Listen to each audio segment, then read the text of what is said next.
আলহামদুলিল্লাহ, আজকে আমরা আমাদের শখের জায়গায় আমাদের আরেকটি শখের জিনিস বানিয়ে ফেললাম।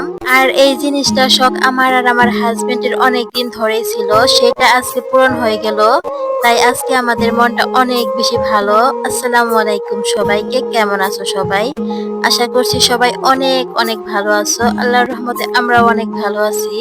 আমরা তো অনেক কিছুরই শখ করি, অনেক কিছুরই স্বপ্ন দেখি, কিন্তু বাস্তবায়ন করতে পারি কয়টা?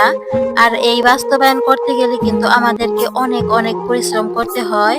আর আমাদের স্বপ্নগুলো এত তাড়াতাড়ি যে পূরণ হয়ে যাবে সেটা আমি কখনোই ভাবি নাই। আগে কিন্তু আমিও তোমাদের মতো শুধু বসে বসে ভাবতাম, স্বপ্ন দেখতাম, এইটা করব ওইটা করব, কিন্তু তখন আমি কোনো পরিশ্রমই করতাম না আর তার জন্য কোনো আগ্রহ দেখাতাম না, শুধু মনে মনেই ভাবতাম আর চিন্তা করতাম। কিন্তু এখন আস্তে আস্তে যতই দিন যাচ্ছে যে দেখছি এইভাবে আমাদের আর কাজ হবে না। এখন তো আমাদেরকে পরিশ্রম করতেই হবে যদি আমাদের শখগুলো স্বপ্নগুলো পূরণ করতে চাই। আসলে আমরা তো মানুষ, আমরা তো চাইলে অনেক কিছুই করতে পারি, কিন্তু করিটা কোথায়? করলে কিন্তু আসলেই আমাদের সব ইচ্ছা স্বপ্ন পূরণ হয়।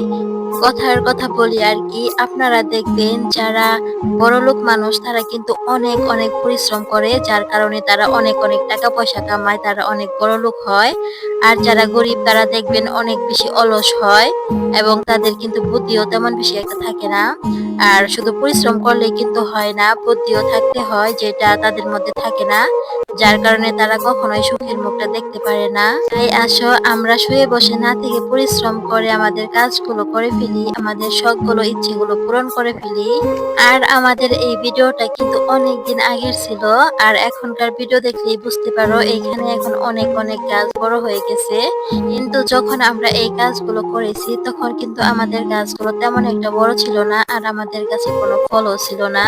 কিন্তু মাশাআল্লাহ এখন কিন্তু আমাদের কাছে অনেক অনেক সবজি ফল আছে, যেগুলো দিয়ে কিন্তু এখন আমি রান্নাও করি। আর আজকে আমি আমাদের শখের জায়গায় আমি আর আমার হাসবেন্ড দুজন মিলে বানাবো একটি বসার জন্য মাচা। যার কারণে আমরা সুন্দর করে আগে দাগ দিয়ে নিচ্ছিলাম যাতে পরে উল্টাপাল্টা না হয়ে যায়। আর আমার হাসবেন্ড আর আমি এই প্রথমবারের মতোই কিন্তু এই কাজটা করতেছিলাম, যার কারণে আমাদের একটু ভুল হয়ে যাচ্ছিল। এই তো দেখো আমার হাসবেন্ড এখন সর্বপ্রথম এই খুঁটাগুলো গেড়ে নিচ্ছিল। আর আমাদের এই মাচা বানাতে কিন্তু ২-৩ দিন সময় লেগেছিল, কারণ আমাদের কাছে পর্যাপ্ত পরিমাণের বাঁশ ছিল না। এই তো এখন আমরা ২ দিন পরে আবারও চলে আসলাম এই মাচাটা ঠিক করার জন্য। এখন বাঁশগুলোকে সুন্দর করে সমান সমান করে কেটে নিবে আমার হাসবেন্ড। এই তো দেখতেই পাচ্ছ এখন বাঁশগুলোকে কেটে নিচ্ছে।